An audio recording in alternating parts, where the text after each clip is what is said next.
So after over 2 years of investing into Pokemon, what have I learned? So I started doing this early in 2022. Now it's towards the end of 2024, and here I am. I'm still doing it. I'm still buying sold product till this day. And along the way, I have created this channel. I started this channel about a year ago, and I'm still posting videos now till this day. And I wanted to share my experiences that I've had investing into Pokemon and experiences now that I've had having this channel. So I want to talk about things I've learned about this whole Pokemon investing space and also just Pokemon investing in general, things that I've learned along the way. But first, I want to talk about this channel, this Pokemon investing channel, and this whole Pokemon investing space and what I've learned from doing this now. So the first thing I want to talk about is the Pokemon investing space and how this whole Pokemon investing thing is very toxic. And I don't know if you guys have noticed it with my channel, but early on, my channel was very friendly. There were a couple of people that didn't like my content, but for the most part, it was very friendly and I responded to a lot of people's comments. But just as of recently, as the past few months, I've noticed a big shift with my channel with a lot of people, a lot more people that comment now, comment because they don't like what I do. And you will notice if you go back to the last maybe month of me making videos, I basically have not responded to like any comments. Like maybe I've commented to a couple people back, but go to my last like videos I made within the past few weeks. You'll notice I pretty much have not responded to a single comment. And that's because a lot of people who comment and watch my videos just don't have anything nice to say. And it's not even critical comments, it's more just trying to poke fun at what I do or whatever. And so I've noticed that this Pokemon investing space is very toxic. It can be that way. And it's very funny that there's a lot of people that literally watch every single one of my videos that don't like my stuff and they will still comment. So I mean, like I said before, um these people, they can keep watching because there's more views for me. But they just don't have anything nice to say. So I just don't really comment back to people anymore because I used to find it engaging to talk to people. But now it just seems like if I respond to somebody, it's just going to turn into somewhat of an argument because they have such a strong opinion on something that they're not willing to be reasonable. It's very strange. So you will notice I don't respond to any comments really anymore. So that's just how it is. And that's how I keep posting videos, is because I just ignore those people and I'll keep making videos because I don't really care. So I just want to talk about that. The Pokemon investing space is very strange. There's a lot of people that hate on these investor people or just hate on what people do. And I feel like my channel specifically is very transparent. I tell you guys everything I do, I show you guys everything I have, and yet there's still people out there that don't like me because I'm being transparent. Like, it's very funny. And I guess that kind of is a segue to the next thing I want to talk about, is being transparent. Because one thing I have noticed about this Pokemon investing space is that there are so many misleading YouTubers out there that are way more popular than me, that spew out so much just information that is so not correct, and people follow it. Because one thing I've learned making videos and watching videos is that to get popular in this space, you have to make videos that align with people's views, because those people are just all yes men. They will pump this stuff up. They only want to follow what is, seen to be good in the Pokemon investing space. So honestly, I could do an experiment and just make videos about positive stuff in Pokemon investing, and my channel will probably go much better.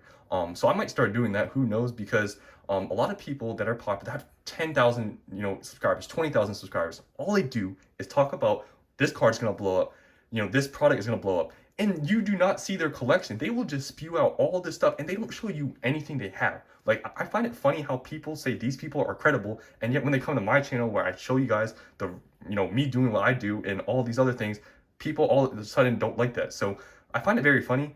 But yeah, a lot of people in this whole space are very misleading because they just spew out a bunch of stuff and they have no receipts to show. So just be careful what you see out there. And I don't even say my opinions and everything I do is correct. I show you guys what I do, but I'm not telling you guys you should do this right now like a lot of people do. I just show you what I'm doing. And yeah, so I guess enough about talking about the social media's part of Pokemon investing. So getting on to the stuff that I've learned doing this now, I want to talk about one thing. So the reason why I have these ETBs out here, these Evolving Skies ETBs, is because it's kind of an important lesson thing I've learned, and a very important thing. So I got these about 2 years ago. I bought them in November of 2022. So I've been holding on to some stuff for a while now. I know there's plenty of, I guess, people out there that like to I don't know, make fun of that because, recently I've changed my whole kind of collection and everything I have. And people say, you've sold everything, you're not even an investor. It's kind of funny, right? But I've held on to these for about 2 years now. And I'm really happy I did because if you guys don't know, these Elite Trainer boxes are now, what, like $130. So obviously I've done very well because I got these at retail. But one thing I wanted to talk about with this is reprints because of all this, guys, I sold my booster boxes because I used to have some in 2022 and around, I think, September or November, somewhere around there. And I was waiting for a reprint, so I decided to sell all my boxes to make a little bit of money and buy back in. And I've told the story many times before, but basically that reprint really never came. There was like a small one, but it didn't do anything. And I never bought back in, and now those boxes are at around $700. And I sold them when they were at 220. So I want to talk about reprints. Just when you're doing this whole Pokemon investing thing and you hear a reprint coming out or some rumor about a reprint, do not just sell everything like I did because I made that big mistake and I would have been doing pretty good on those boxes if I didn't sell them. But luckily, after selling those boxes, I realized a reprint was probably not going to come. So I just picked up a lot of guys ETBs at retail and now I'm still doing very good on them. So just don't time reprints. If you hear a 151 ETB reprint or a rumor about something, don't sell all in and think that you're going to, buy back in at such a low price because sometimes reprints are small. Sometimes they don't do anything to the price and sometimes they don't even come. So don't time the market with reprints. Another thing I want to talk about with things I've learned about Pokemon investing is that you will make a lot of mistakes. And in the beginning, if you watch early on in my channel, go back to an old video and you'll see my closet and all the stuff I had is very different from what I have now. And just recently, just a few months ago, I sold a lot of stuff that a lot of people criticize me for. And I know those people that criticize me for what I did have not been doing this for a long time now because I've been doing this obviously for not the longest time. I've been doing this only for like 2.5 years. But a lot of new people that are investing, I notice, especially going online and seeing people's collections on Reddit or on YouTube, people that are just starting to invest, is that they buy products that are not really optimal. They'll buy a lot of collection boxes, a lot of random blisters, a lot of random tins. And one thing you will find out about this Pokemon investing space is that when you try to sell those random tins, those random collection boxes, and random products, they will really not sell. And a lot of people will give misleading information and say, you know what, I can just break down these boxes and they're going to still sell in the loose packs. Loose packs do not sell the same as sealed product. Like if you break down a collection box, if you break down whatever, loose packs are not better than an ETB and a booster box. They're not the same. And a lot of people seem to kind of have that idea in their head when they first start. It's like, okay, if I buy these collection boxes, these, I don't know, tins, I can just break down the packs and just keep them. I heard that a lot, and I never did that because I know that, booster packs aren't worth as much. Booster packs, go search up a price for a Evolving Skies booster pack. I don't know what it's at right now, like $15, $16, I don't really know. Just multiply that by 36 and then look up an Evolving Skies booster box. The booster box is worth a lot more than the sealed pack. So what I'm trying to say is that when you're buying product, just be smart with what you do because obviously I sold all my stuff. I showed you guys what I did and I got a lot of hate for it, but now you can see what I do. I buy mainly just booster boxes now. ETBs I'm willing to buy for specialty sets. You guys know this. I do have these obviously because I knew Evolving Skies was a good set at the time and I bought them at retail and look how it's doing now. Like I knew this was a good set. But other than that, I just buy booster boxes and that's one thing I wish I would have known if I just started. And if you don't have the money for a booster box, buy ETBs. That's honestly the next best thing. I know they're way bigger, but ETBs and booster boxes are like the top products. I know there's, you can buy Pokemon Center ETBs. That's probably the next best thing to a booster box. I know booster bundles are pretty popular now. I personally don't really care for booster bundles. That's just me. I prefer ETBs or just booster boxes. But Pokemon Center ETBs are pretty good. But other than that, when you start, you're going to make a lot of mistakes. You're going to buy a lot of random products and they're going to end up just sitting there. And honestly, I think for most people, you'll probably just end up opening them up because you'll notice if you buy a collection box for $20 or $15, just a random collection box, you will notice that in a year from now, that box is not going to be worth really any more than what you paid for it because just people don't care about a lot of collection boxes. So you'll probably just end up opening it up, to be honest, or you might try to sell loose packs. Trust me, selling loose packs is, I do not recommend it. You can do it, but it is not recommended in my opinion. Another thing I learned from investing in Pokemon is that I guess this is the last thing I want to say. I know I'm just kind of, coming up with different things along the way here. But with investing in Pokemon, you gotta kind of just trust yourself. And I know that's kind of hard or kind of a weird thing to say, or maybe dangerous thing to say, because maybe some people out there have some obscure and crazy views, but you got to trust yourself and what you believe in, because if you just follow and believe what everyone else says online, you will probably not end up doing well, because like I said, there are plenty of people on YouTube that do not know what they're talking about. They don't do anything they say, and if you follow the information, you might get burned. So you just kind of got to do what you want to do, and that's what I do. That's what this whole channel is about, and I get a lot of hate for it, and I don't really care, because I show you guys what I do. I show you the truth, and that's it. I sold a lot of product that I thought wasn't really worth holding on to. It took up a lot of space. I sold it, I made money, and people still flame me for it. And now I just buy booster boxes, and people somehow don't understand why I did that. It's very surprising. And just people online just don't, a lot of them just don't know what they're talking about. So you just got to do what you think is best for yourself, because at the end of the day, it is your money and your decision, and you just got to do that. So, yeah, I guess, or I guess one last thing, I was going to end the video, but one last thing I've learned is that when you believe in something, and this is dangerous, I'm going to say it, but take it with a grain of salt, is when you believe in something and you have pretty good reason to believe that a product or whatever is going to do well, if you have the funds, I'm not saying go into debt or whatever, but just buy. Sometimes the thought with Pokemon investing in certain products, you just gotta not think and buy. I know that's very dangerous to say. Take that with a grain of salt, because I want to give you guys an example. So with the thumbnail, you saw I had all those Evolving Skies Elite Trainer boxes, those 7 Elite Trainer boxes.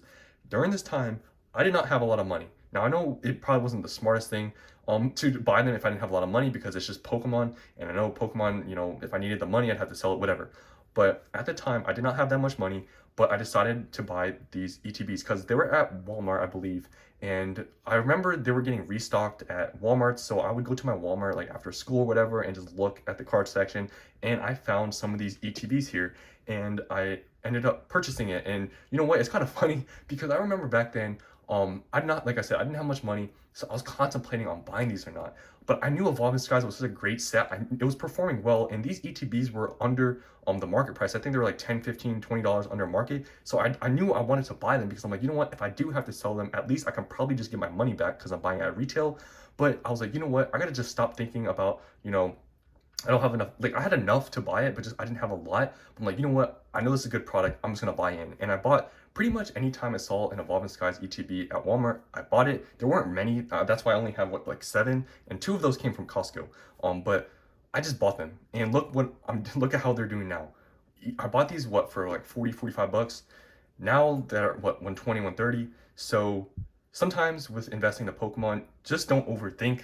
You just sometimes gotta buy. I know, like I said, take that with a grain of salt, but if you think too much about, oh, this product maybe is a little bit too expensive or whatever, you're not going to do well here, because already I have seen people think Sword and Shield, some of these booster boxes, like, I don't know, Astral Radiance, Lost Origin, Silver Tempest, Brilliant Stars, a lot of people, especially the people that just got into investing, think that $150, $200 is expensive for a booster box, and they think, oh, this Sun and Moon box that's $100 is a way better investment because it's only $100. It's gonna go up to 200 like faster than these boxes. That's not true at all. Look at Evolving Skies. I'm not saying these other Sword and Shield sets are gonna perform like that, but if you believe in a set, and like Lost Origin, it's at what you can get them for around $190, $200 right now. If you believe in that set, do not let people tell you that that's a bad investment, because I have been buying these boxes that are $200 from Sword and Shield, and many people will say that it's a bad pickup because it's already $200, it's already out. Wait 3 years from now and look back and see those people, and you'll probably be laughing, because Sword and Shield, a lot of these sets that are $150, $200, they're still such great pickups, and yet no one is going to realize that, because everyone is FOMOing into Sun and Moon. They have no data. They think a set that is just released in 2 years now is going to shoot up when they have no proof that it's going to do that. And when you look at Sword and Shield, we already know all these sets are performing. Right now, yes, it's in a down market, but you got to understand that right now in this down market, it's because it's summer, and summer just passed. Wait until winter, things are probably going to start ramping up, but even if not, the next few years for these Sword and Shield sets are going to probably be very good. Sun and Moon, yes, there's going to be good sets that are coming out. There's going to be sets that are going to perform, but there are many people that are just not very educated and know a lot and will say that Sword and Shield is a bad pickup. I guess this video is a lot longer than I thought, but I guess I just want to keep talking. But Sword and Shield, a lot of people say that, I made some videos talking about Sun and Moon and Sword and Shield and how, I guess Sword and Shield is still a good pickup, and a lot of people saying that I'm coping. But little do you guys know, I'm actually behind the scenes still buying Sword and Shield boxes, and you guys don't even know because I don't tell you. But I've been buying these boxes, and the reason why I don't want to tell people now is because I just get so much like flake and hate for it. I just kind of some stuff I just tell you guys, some stuff I don't. But I'm still buying these behind the scenes, and I'm gonna be the obviously I don't care what people think. That's why I don't really show it because I could care less about the hate comments. But it'll be funny in about a few years from now. I probably won't even have this channel in a few years from now. But just myself, I know the boxes I'm buying, the prices I'm buying for, and I believe in the product. I know the product. I know how it's performing. I'm gonna look back and be happy with myself, knowing that I'm ignoring all these people that are saying this is a bad pickup for $150, $200. I know some of these boxes are so good and they're such great pickups. I'm not coping by saying that Sword and Shield is a good opportunity right now, and that a lot of people are saying it's not. I'm actively buying them. I like it's not a cope mechanism. I'm literally buying them behind the scenes, and I will continue to buy because I do not really care what people have to say. So that's the end of this video. A lot of rambling. I mean, you guys have been just staring at these Evolving Skies booster boxes, but I know they're good to look at, so I guess you guys haven't seen something. But if you've watched till the end of this video, comment what should you comment? Comment Vapor Self is the best. Comment that if you've watched all the way, because it's like 16 minutes now. So that's the end. I just wanted to talk about a lot of things that are on my mind. So if you watch all the way to the end, thank you for watching, because it's like 60 minutes. And that's all I wanted to say. It's just, I've learned a lot from doing this, a lot about the community online, and just in general, just investing in Pokemon. So that's it. Hope you guys enjoyed, and I'll see you on the next one.